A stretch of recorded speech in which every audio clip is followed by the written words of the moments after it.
you talk to a lot, and most of the people who you don't.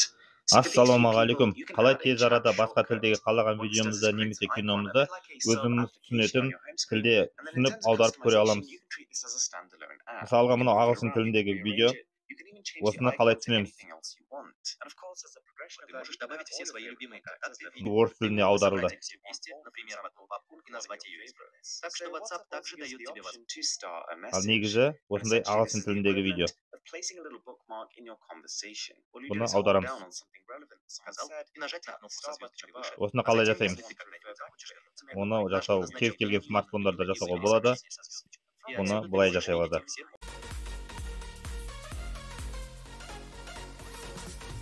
Сол үшін кез келген смартфонда Play Marketке кіреміз және іздеу батырмасына Яндекс браузер деп жазамыз. Және осы Яндекс браузерді тартып аламыз. Мен тартып алғам.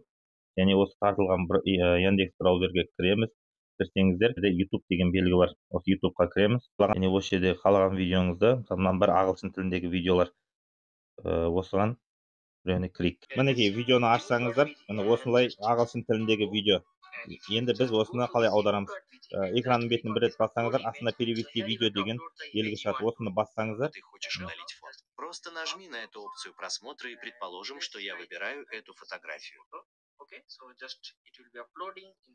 Бір рет басамыз, міне аударылды. Изображение. Осылай біз кез келген қалаған видеоларымызды түсініп көре аламыз. Бұл әсіресе блогерлерге жақсы кеңес. Кез келген жаңалықтар болсын, кез келген кинолар болсын, бірінші ағылшын тілінде шығады.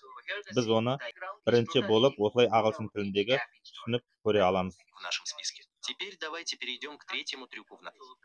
Қолданып көріңіздер, ұнаса лайк басамыз, тіркелеміз және осындай қызықты видеолар көреміз.